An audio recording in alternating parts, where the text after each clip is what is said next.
कुछ समय पहले की बात है। बैराट राज्य में एक प्रतापी राजा राज्य करता था। राजा के पास सब कुछ था, परंतु उनके पास कोई संतान नहीं थी, जिसकी वजह से राजा और रानी बहुत दुखी रहते थे। एक बार राज्य में महान संत गोरखनाथ का आगमन हुआ। राजा और रानी ने गोरख टीले पर पहुंचकर उन्हें अपनी दुविधा बताई। गुरु गोरखनाथ ने उन्हें बताया कि यदि वे केदारनाथ जाकर भगवान शिव और मां पार्वती की पूजा करेंगे तो उन्हें संतान सुख की प्राप्ति अवश्य ही होगी। राजा और रानी केदारनाथ के लिए निकल पड़े। वहां पहुंचकर उनकी मुलाकात एक व्यापारी श्याम और उनकी पत्नी रमा से हुई, जो उन्हीं की तरह संतान प्राप्ति की चाह में वहां आए थे। राजा और व्यापारी का दुख समान होने के कारण उन दोनों में मित्रता हो गई। वे दोनों आपस में एक वादा करते हैं कि अगर हमारे बेटा बेटी होंगे तो हम उन दोनों की शादी करवा देंगे। भगवान शिव की कृपा से राजा के घर राजकुमार का जन्म हुआ, जिसका नाम मालूशाही रखा गया, और व्यापारी श्याम के घर राजुला नामक कन्या का जन्म हुआ। पुत्र के जन्म के बाद राजा ने एक ज्योतिषी को बुलाया और बच्चे के भाग्य के बारे में बताने को कहा। ज्योतिषी ने राजा को बताया, राजन, आपका पुत्र बहुरंगी है, इसकी अल्प मृत्यु का योग है। अगर इसे बचाना है तो जन्म के 5वें दिन इसका विवाह किसी नौरंगी कन्या से करना होगा। राजा को अपना किया वादा याद आता है और वे तुरंत यह संदेश व्यापारी श्याम के घर भिजवाते हैं। राजा का प्रस्ताव सुनकर श्याम तैयार हो जाता है और खुशी खुशी अपनी पुत्री राजुल्ला का प्रतीकात्मक विवाह मालूशाही से कर देता है। लेकिन विवाह के कुछ समय बाद ही राजा की मृत्यु हो जाती है और इस अवसर पर कुछ दरबारियों ने दुष्प्रचार करना शुरू कर दिया। वे कहने लगे कि बच्ची ने विवाह के बाद ही ससुर को खा लिया, उसके पैर राज्य में रखते ही अनर्थ हो जाएगा। रानी और परिवारजन बार बार यह बातें सुनकर इसे सच मान गए और उन्होंने यह फैसला कर लिया कि मालूशाही को राजुल्ला के बारे में कभी कुछ नहीं बताया जाएगा। वक्त बीतता रहा, राजुल्ला और मालूशाही जवान हो गए। राजुल्ला के पिता श्याम यह सोचकर चिंतित रहने लगे कि राजा की तरफ से कोई खोज खबर क्यों नहीं आ रही है। एक दिन ऐसे ही बातों बातों में राजुल्ला ने अपनी माँ से सवाल पूछा, माँ, दिशाओं में कौन सी दिशा प्यारी है? पेड़ों में कौन पेड़ बड़ा? नदियों में कौन गंगा और देवों में कौन देव? राजाओं में कौन राजा और देशों में कौन देश? राजुल्ला की माँ बोली, बेटी, दिशाओं में प्यारी पूर्व दिशा है जो पृथ्वी को प्रकाशित करती है। पेड़ों में पीपल सबसे बड़ा है क्योंकि उसमें देवता रहते हैं। नदियों में सबसे बड़ी भागीरथी है जो सबके पाप धोती है। देवताओं में देवों के देव महादेव जो आशुतोष हैं। राजाओं में राजा रंगीला मालूशाही और देशों में देश बैराट। मालूशाही का नाम सुनकर राजुल्ला मुस्कुराने लगी। उसे ऐसा एहसास हुआ मानो बैराट और मालूशाही से उसका कुछ जन्मों का रिश्ता हो। उसने तुरंत अपनी माँ से कहा, माँ, मेरा ब्याह बैराट में ही करना। राजुल्ला की बात सुनकर उसकी माँ का दिल घबरा जाता है और वह उसकी बात को अनसुना कर देती है। राजुल्ला बहुत ही ज्यादा खूबसूरत थी और दिन प्रतिदिन उसकी खूबसूरती के चर्चे चारों दिशाओं में फैलने लगे। वहीं देश के राजा बखीपाल को भी राजुल्ला की सुंदरता की भनक लग जाती है और वह मंत्रियों के साथ श्याम के घर पहुंच जाता है। वहां वह राजुल्ला की सुंदरता देखकर मंत्रमुग्ध हो जाता है। राजा बखीपाल व्यापारी श्याम से उसका हाथ मांगता है, पर श्याम उसे राजा के साथ हुए वचन के बारे में बताता है। इस पर बखीपाल उन्हें धमकी देता है कि अगर राजुल्ला का विवाह मुझसे नहीं हुआ तो मैं तुम्हारे व्यापार को तहस नहस कर दूंगा। इसी बीच एक रात मालूशाही ने सपने में राजुल्ला को देखा और उस पर मोहित हो गया। सपने में ही उसने राजुल्ला को वचन दिया कि एक दिन मैं तुम्हें ब्याह कर लाऊंगा। ठीक यही सपना राजुल्ला ने भी उसी रात देखा। एक तरफ मालूशाही का वचन और दूसरी तरफ राजा बखीपाल की धमकी। इन सबको देखकर राजुल्ला ने सोचा कि वह खुद बैराट जाएगी और मालूशाही से मिलेगी।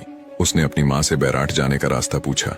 इस पर उसकी माँ बोली, बेटी, अब तुझे तो बखीपाल के साथ जाना है, तो बैराट के रास्ते से तेरा क्या लेना देना? माँ की बात सुनकर राजुल्ला परेशान हो गई, लेकिन उसे अपने सपने पर पूरा यकीन था। उसे ऐसा लगता था कि मालूशाही से उसका कोई पुराना और गहरा रिश्ता जरूर है। बस इसी एहसास और यकीन के साथ एक रात वह एक हीरे की अंगूठी लेकर चुपचाप बैराट जाने के लिए घर से निकल पड़ी। इधर मालूशाही ने भी अपनी माँ को सपने की सारी बात बताई और राजुल्ला से ब्याह करने की इच्छा जताई। राजुल्ला का नाम सुनकर रानी के पैरों तले जमीन खिसक गई। वह घबरा गई कि जिस नाम को हमने वर्षों मालूशाही से छिपा कर रखा, आखिर वह नाम मालूशाही के सामने आया कैसे? इधर राजुल्ला बैराट पहुंच गई। रानी को जैसे ही राजुल्ला के राज्य में आने की खबर लगी, वे घबरा गईं और राज्य वैद्य को आदेश दिया कि मालूशाही को कोई ऐसी जड़ी बूटी देकर गहरी निद्रा में सुला दिया जाए कि वह 2 दिन तक बिस्तर न छोड़े। वैद्य रानी का हुक्म मानकर ऐसा ही करते हैं। मालूशाही जड़ी के प्रभाव से लंबी नींद में चला जाता है। जब राजुल्ला छिपकर मालूशाही के पास पहुंचती है तो वह मालूशाही को जगाने का बहुत प्रयास करती है, पर मालूशाही जड़ी के असर के कारण सोता रहता है। अंत में निराश होकर राजुल्ला ने अपनी हीरे की अंगूठी मालूशाही की उंगली में पहना दी और एक पत्र मालूशाही के सिरहाने रखकर रोते रोते अपने घर वापस चली आई। जड़ी का प्रभाव खत्म होने के बाद जब मालूशाही की नींद खुली तो उसने अपने हाथ में राजुल्ला की पहनाई अंगूठी और पत्र देखा, जिसमें लिखा था, हे मालू, मैं तो तेरे पास अपना वचन निभाने आई थी, लेकिन तू नींद के वश में था। अगर तुझे अपने वचन की जरा सी भी लाज है तो मुझे लेने हिंद देश आना, क्योंकि मेरे पिता अब मेरा ब्याह कहीं और कर रहे हैं। यह पढ़कर राजा मालूशाही टूट गया। उसे जब अपनी माँ की करतूत के बारे में पता चला तो उसे विश्वास नहीं हुआ कि उसकी अपनी माँ ने उसके साथ इतना बड़ा विश्वासघात किया है। पर वह जानता था कि यह समय रोने का नहीं, बल्कि राजुला को दूसरे देश से वापस लाने का है। राजा बखीपाल से मुकाबला करना आसान नहीं था, इसीलिए उसने गुरु गोरखनाथ की शरण में जाने का निश्चय किया। मालूशाही गोरख टीले पर दूनी बैठे गुरु के पास पहुंचकर गुरु गोरखनाथ को प्रणाम किया और उनके आगे हाथ जोड़कर यह विनती की कि वे राजुल्ला से मिलने में उसकी मदद करें। गुरु गोरखनाथ जानते थे कि यह काम इतना आसान नहीं है, तो उन्होंने मालूशाही को बहुत समझाया और बोले, अपने राज्य लौट जाओ और अपना राजपाट संभालो। पर मालूशाही नहीं माना, क्योंकि एक तो वह प्रेम में था, दूसरा वह राजुल्ला को ऐसे अकेले नहीं छोड़ सकता था। गुरु गोरखनाथ भी उसका प्रेम देखकर पिघल गए और उन्होंने उसे भग साड़ी विद्या के साथ साथ तंत्र मंत्र भी सिखाए। शिक्षा लेने के बाद मालू ने अपना सिर मुंडवा लिया और कोयले की राख अपने पूरे शरीर पर मलकर संत का वेश धारण किया और बखीपाल के देश पहुंच गया। घूमते घूमते वह राजा के महल पहुंचा, जहां बहुत चहल पहल थी, क्योंकि बखीपाल राजुल्ला को ब्याह कर अपने राज्य में ला चुका था। मालू ने भिक्षा के लिए आवाज लगाई तो गहनों से लदी राजुल्ला सोने की थाल में भिक्षा लेकर आई। संत के वेश में मालूशाही ने जब अपने सपनों की राजुला को देखा तो देखता ही रह गया और बोला, अरे रानी, तू तो बड़ी भाग्यशाली है, यहाँ कहाँ से आ गई? राजुला संत की ओर अपना हाथ बढ़ाकर बोली, महात्मा, मेरी हाथ की रेखाएं क्या कहती हैं? जोगी ने कहा, मैं बिना नाम गोत्र जाने हाथ नहीं देखता। इस पर राजुला ने बताया, मैं व्यापारी श्याम और उनकी पत्नी रमा की बेटी राजुला हूँ। तब मालूशाही ने प्यार से उसका हाथ अपने हाथ में लिया और कहा, तेरे भाग्य में तो बैराट का राजा मालूशाही था। यह सुनकर राजुला रोते हुए बोली, हे महात्मा, मेरे माँ बाप ने मुझे बखीपाल से ब्याह कर जानवरों की तरह राजमहल भेज दिया। इस बात को सुनकर मालूशाही ने अपना संत का चोला उतार कर कहा, मैं मालूशाही हूँ, मैंने तुम्हारे लिए ही यह संत का वेश लिया है और तुझे यहाँ से ले जाने आया हूँ। इसके बाद राजुला ने बखीपाल को बताया कि इन संत को विद्याओं का बहुत ज्ञान है, ये हमारे बहुत काम आ सकते हैं।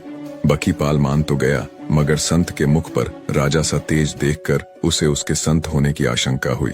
उसने मालू की जासूसी करवाई, जिससे उसे राजुल्ला के चोरी छिपे संत से मिलने की खबर पता चल गई। उसने मालूशाही को मारने के लिए एक योजना तैयार की। बखीपाल ने मालू को खाने पर बुलाया और उसे जहर से मिली हुई खीर खिलाई, जिससे मालू की मौत हो गई। यह सदमा राजुला बर्दाश्त नहीं कर पाई और बेहोश हो गई। इन सब की सूचना जैसे ही गुरु गोरखनाथ को मिली, वे एक सेना के साथ बखीपाल के देश पहुंचे और अपनी विद्या का प्रयोग करके मालू को पुनर्जीवित कर दिया। इसके बाद मालूशाही ने सैनिकों के साथ साथ राजा बखीपाल को भी मार गिराया और विजय संदेश बैराट भिजवाया। राज्य को राजुला रानी के स्वागत के लिए सजाया गया। मालूशाही राजुला को लेकर बैराट पहुंचा, जहां पर उसने धूमधाम के साथ राजुला से शादी रचाई और दोनों हंसी खुशी साथ रहकर प्रजा की सेवा करने लगे। दोस्तों, राजुला और मालूशाही की यह दास्तान उत्तराखंड के इतिहास की सर्वाधिक लोकप्रिय अमर प्रेम कहानी है, जिसमें एक राजा एक सामान्य शौगा कन्या के लिए अपना राजपाट त्याग कर दर दर भटक कर उसे ब्याह लाता है। आपको यह लोक कथा कैसी लगी? कमेंट में जरूर बताना और वीडियो को शेयर जरूर करें।